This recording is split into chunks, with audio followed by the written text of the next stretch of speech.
પાટીદારોની બે મોટી સંસ્થાના પ્રમુખો વચ્ચે દાનને લઈને ગંભીર આરોપ પ્રત્યારોપ થઈ રહ્યા છે. નામ લીધા વિના જ બંને આગેવાનોએ એવા નિવેદન આપ્યા કે પાટીદારોમાં ખળભળાટ મચી ગયો.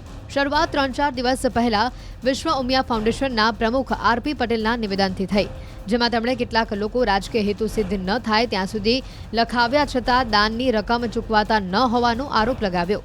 હવે મુદ્દે ઊંઝા ઉમિયાધામના પ્રમુખ બાબુ જમના પટેલે પલટવાર કર્યો અને કહ્યું કે દાન લેનારનો હાથ જો ખરડાયેલો હોય તો દાતા પણ બ્રેક મારી દે છે.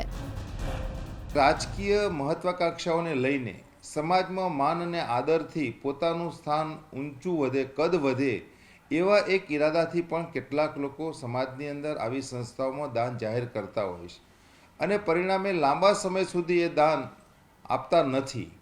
કારણ એમનો રાજકીય હેતુ સિદ્ધ ન થાય ત્યાં સુધીનું વેઇટિંગ ચાલતું હોય છે અને એવા સંજોગોની અંદર એમના દાનને લઈને જે કોઈ સંસ્થાઓ પોતાનો પ્રોજેક્ટ કરતી હોય ત્યારે ચોક્કસ એની અંદર તકલીફ અનુભવતી હોય છે.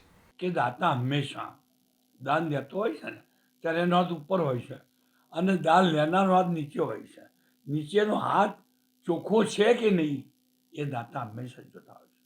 જો હાથ ખરડેલો હોય તો દાતા એમથી બ્રેક મારે દાનમાં, કારણ કે એને ખબર છે કે મારા પૈસા એક ગેરવેજ બી ના વપરાય, આડાવરા પૈસા ના વપરાય. દાન દેનાર પણ દાન દેશે એનો સદુપયોગ થાય એની એ ચિંતા કરે. બાબુ જમના પટેલનું આ નિવેદન શું સૂચવે છે? કોના હાથ ખરડાયેલા છે? કોણ દાનના પૈસા આડા અવડા વાપરી નાખે છે? આખરે તેઓ કહેવા શું માંગે છે? આ તમામ સવાલો ઉઠી રહ્યા છે. સવાલ એ પણ છે કે આરપી પટેલે કોના તરફ ઇશારો કરીને નિવેદન આપ્યું હતું. એ પણ વિચારવા જેવું છે કે આરપી પટેલના નિવેદનનો જવાબ બાબુ જમના પટેલે જ કેમ આપ્યો. પાટીદારોની બે મોટી સંસ્થાના પ્રમુખો વચ્ચે દાનને લઈને ગંભીર આરોપ પ્રત્યારોપ થઈ રહ્યા છે. નામ લીધા વિના જ બંને આગેવાનોએ એવા નિવેદન આપ્યા કે પાટીદારોમાં ખળભળાટ મચી ગયો.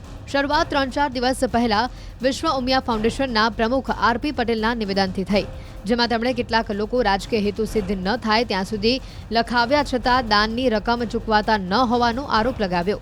હવે મુદ્દે ઊંઝા ઉમિયાધામના પ્રમુખ બાબુ જમના પટેલે પલટવાર કર્યો અને કહ્યું કે દાન લેનારનો હાથ જો ખરડાયેલો હોય તો દાતા પણ બ્રેક મારી દે છે. રાજકીય મહત્વાકાંક્ષાઓને લઈને સમાજમાં માન અને આદરથી પોતાનું સ્થાન ઊંચું વધે, કદ વધે એવા એક ઈરાદાથી પણ કેટલાક લોકો સમાજની અંદર આવી સંસ્થાઓમાં દાન જાહેર કરતા હોય છે અને પરિણામે લાંબા સમય સુધી એ દાન આપતા નથી. કારણ એમનો રાજકીય હેતુ સિદ્ધ ન થાય ત્યાં સુધીનું વેઇટિંગ ચાલતું હોય છે અને એવા સંજોગોની અંદર એમના દાનને લઈને જે કોઈ સંસ્થાઓ પોતાનો પ્રોજેક્ટ કરતી હોય ત્યારે ચોક્કસ એની અંદર તકલીફ અનુભવતી હોય છે. કે દાતા હંમેશા દાન દેતો હોય છે ને ત્યારે એનો હાથ ઉપર હોય છે અને દાન લેનારનો હાથ નીચે હોય છે. નીચેનો હાથ ચોખ્ખો છે કે નહીં એ દાતા હંમેશા જોતા હોય છે.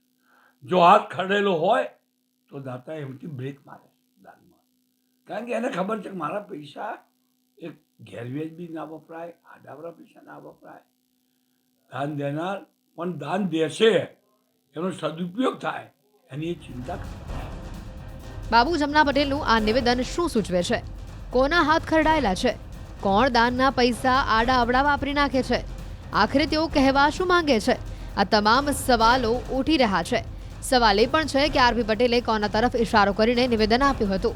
એ પણ વિચારવા જેવું છે કે આરપી પટેલના નિવેદનનો જવાબ બાબુ જમના પટેલે જ કેમ આપ્યો.